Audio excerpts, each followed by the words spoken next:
Hey, my friends, we've been working on some proofs today. Let's work on conditional proof and indirect proof. The indirect proof is also called reductio ad absurdum. Okay, here's the first indirect proof that, or rather, conditional proof that we're going to work on. This one's really straightforward. We have one premise. If H, then I and G.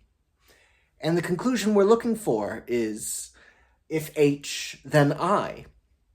Now, just thinking about the logic of this looks pretty straightforward. This looks pretty simple, but if we're going to construct a proof, right, where do we begin? There's not an obvious implication to get out of this. So what we're going to do is this roundabout way of proving it. We're going to use a conditional proof.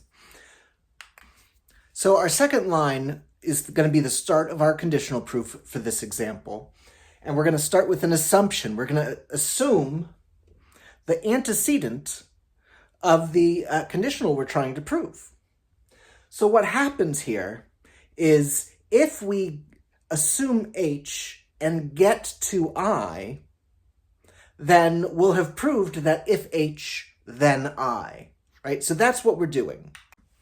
These are offset to indicate that we can't export our conclusions made here during the assuming time.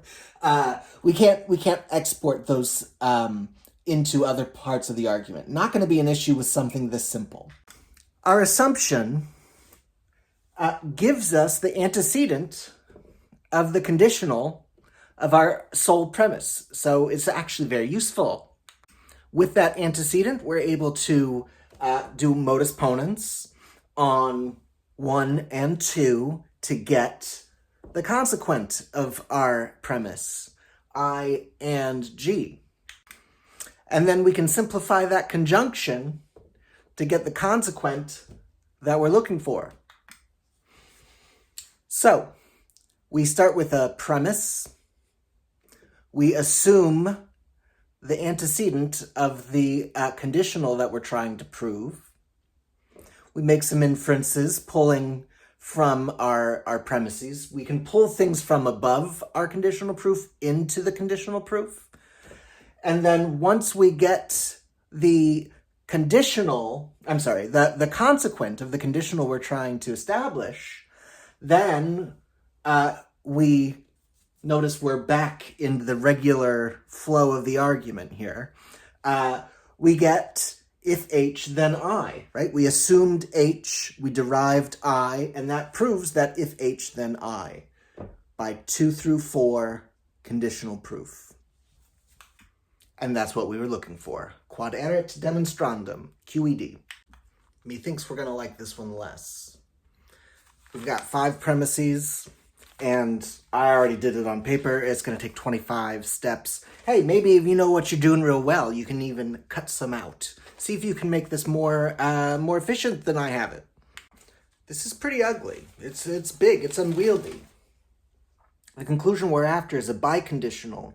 If we're using conditional proof, we're probably going to need to do 2 conditional proofs and then conjoin together if B then M and if M then B, and use equivalency to get that. It's yeah, like I said, 25 steps in the whole argument. Let's start with a transformation or two to make things a little more palatable. So I took the negation of this conjunction and used De Morgan's theorem to turn it into this disjunction. Notice maybe I use double negation as you want. You can combine it with other rules. I always take T to be the negation of not T if necessary, so I'm not really worried about double negation. And then I did De Morgan's on 1. Remember, the replacement rules you can do on chunks of a proposition. It doesn't have to be on the entire line. So I did De Morgan's on 1 to get if B, then both E and not R. Now we start our conditional proof. We indent in, indicating that there's a special status here. These are hypothetical in a way. We're saying if B is true and seeing what follows. So here's B, our assumption.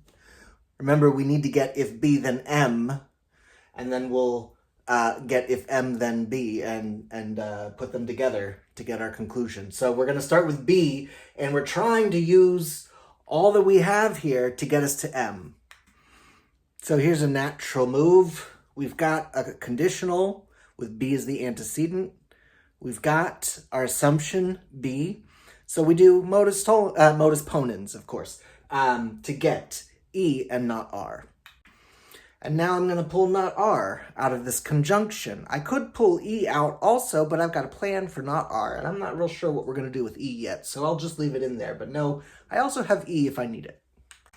All right, so I got not R, but I've got a disjunction up here that says R or D. So if not R, then D must be the case, right?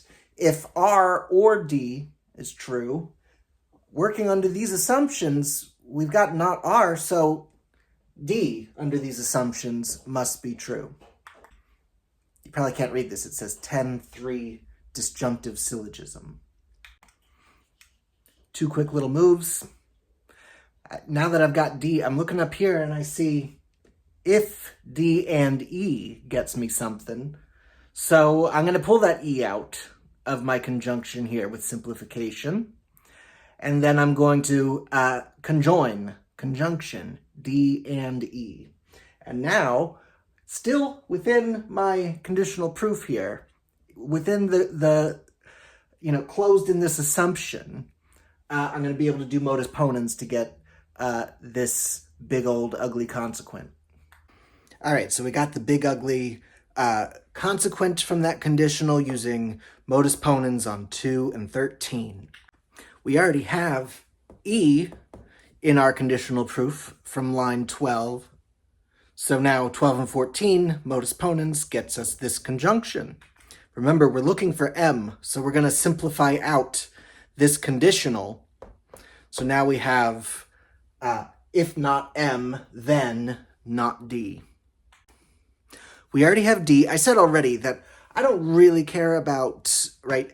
D is the negation of negative D, or not D.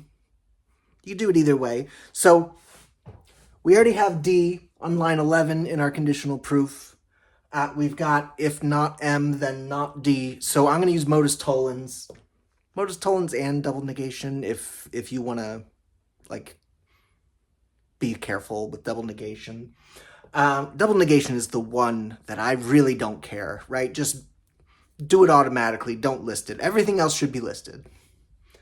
All right, so here we've got modus tollens on this conditional gets us M, or it gets us not M, and then we have to do double negation to get to M. But that's it. That finishes our conditional proof. So if B, then M, right? We assumed B, and in the world of that assumption, we pulled in things from our premises, we made some operations, we made valid inferences, and we got to M. So if our assumption is true, if B, then M, through lines 8 through 17 via conditional proof. Now, remember, what we're trying to establish is B if and only if M. So now we need to do the other thing. We need to do the other way. If M, then B. So we're starting a new conditional proof. Now here's where it's so important that we set off our conditional proofs to the side. Ordinarily, you can use anything above, anything from above in your next inferences. But with conditional proof and indirect proof, you cannot pull from the world of this assumption, right? You can't pull anything that's offset due to the assumption in later. Can't do that. So to pull anything in here, we need to go back to before the conditional proof, back before 8, where we assumed B. But over here, premise 4 says if M, then G and not T. Back over here where we're assuming M, we do modus ponens to get G and not T. But over here, now this isn't one of our premises, but notice we made this transformation before we started our assumption. This is available to us. We've got T or B. So now, when we get not T out of this by simplification, we can do disjunctive syllogism. So we simplify out not T from this conjunction, and we use it with the disjunction that we have over here to get us to B. And then once we've got B, that finishes our conditional proof. If M, then B. 19 through 22 via conditional proof. I don't have room. Maybe I do. All right, we wrap it up by doing conjunction on if B, then M, and if M, then B. That gets us this conjunction. And then we use equivalence on 24 to get the solution we're after. QED, that's what we were demonstrating.